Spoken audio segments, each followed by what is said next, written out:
কি রোল বানালাম, রোল করতে গিয়ে তো রোলের কাগজই খুলে ফেললাম। যা, এবার কি করে হবে রোলটা? চিজ ঘষে কি আর সম্পূর্ণ রোলটা হয় কি?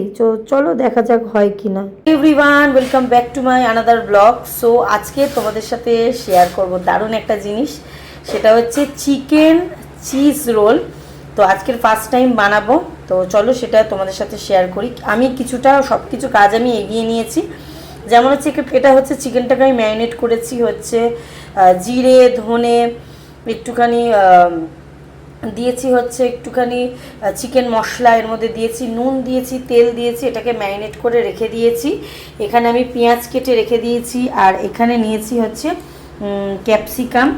আর এখানে মা অলরেডি এটা সকালের দিকে মা এটাকে ময়দাটাকে ভালো করে মেখে রেখে দিয়েছিল। সো এখন চলো প্রিপারেশান নেবো। আমি এখানে কড়া বসিয়ে দিয়েছি, আগে হচ্ছে চিকেনটার প্রিপারেশান করে নেবো, চিকেনটাকে করে নেবো, তারপর হচ্ছে মা হচ্ছে ময়দাটাকে বেলে নানটাকে তৈরি করবে। তো চলো সাথে থাকো আর ব্লগটা দেখতে থাকো। এখানে হচ্ছে প্রথমে একটুখানি কড়াইতে দিয়ে দিচ্ছে হচ্ছে সাদা তেল, এবারে দিয়ে দিলাম হচ্ছে কচিয়ে রাখা হচ্ছে পেঁয়াজ, বেশ টুকরো করে আমি কেটে রেখেছিলাম। তো এগুলোকে মা একটু বেশ ভাজা ভাজা করে ভেজে নেবে।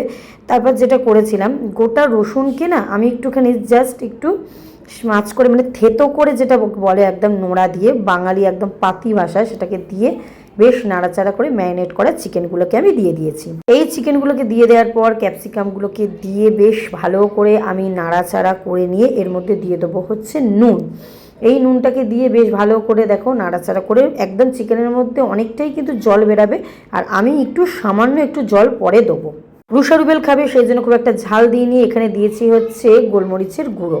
গোলমরিচের গুঁড়ো দেওয়ার পর তারপর বেশ ভালো করে নাড়াচাড়া করে একদম জলটা একদম টেনে নেবে। তারপর দিয়েছিলাম আবার একটুখানি জল, চিকেন থেকে যেটা বেরিয়েছিল জল, সেই জল, তারপর একটুখানি জল দিয়ে এবার মা এটা ময়দাটাকে ভালো করে আবার একটুখানি মেখে নেবে। মেখে নিয়ে এবার এটাকে একটা একটা করে লেচি করবে। ততক্ষণে দেখবো চিকেনটা আমার হয়ে গেছে কিনা।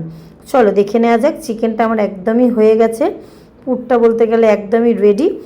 আর তারপর দেখো এখানে মা একটু একটু করে বেলে নিচ্ছে। এই বেলার কাজটা না মা ভীষণ ভালো পারে, আমার তো একদম ভালোই লাগে না।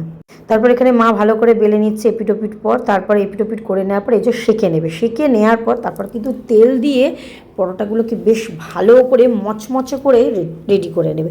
দেখো দোকানে তো আমরা খাই, কিন্তু ঘরের খাবার কিন্তু একটা আলাদাই টেস্ট হয়। ব্যাস এখানে তেল দিয়ে শাঁকা হয়ে গেছে। এখানে একে একে দেখো চিকেনগুলোকে লম্বা করে আমরা সাজিয়ে নিচ্ছি। তারপর একে একে দেবো হচ্ছে পেঁয়াজ। পেঁয়াজটাকে আমি লম্বা লম্বা করে একটু ঝিরিঝিরি করে কেটেছিলাম টেস্টের জন্য।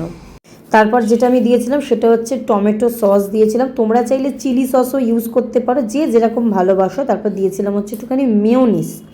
তো এখানে আমি দেখো হেলমেটসের মেয়োনিজ ইউজ করেছি, এটা না ভীষণ ভালো আর ক্রিমি।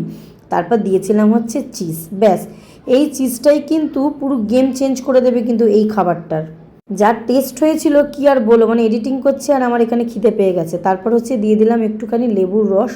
তারপর জাস্ট রোলটাকে পেপারে মুড়িয়ে দেখো এরকম লাগছিল খেতে, খুবই ইয়ামি হয়েছিল খেতে, আর দেখতেও খুব সুন্দর লাগছে। পেপারটা মুড়তে গিয়ে অলমোস্ট পেপারটা এরকমভাবে টক করে খুলে যায়। খুলে যাওয়ার পর আবার আমি পেপারটাকে মুড়িয়ে নিয়েছি। পেপারটাকে মুড়িয়ে নেওয়ার পর জাস্ট এরকম দেখতে হয়েছিল, সত্যিই খুব সুন্দর হয়েছিল। তোমরা কিন্তু বাড়িতে একবার ট্রাই করে অবশ্যই আমাকে কমেন্ট করে জানিও কেমন লাগলো, আর আজকের রেসিপিটা কেমন লাগলো অবশ্যই কমেন্ট করে জানিও। টাটা।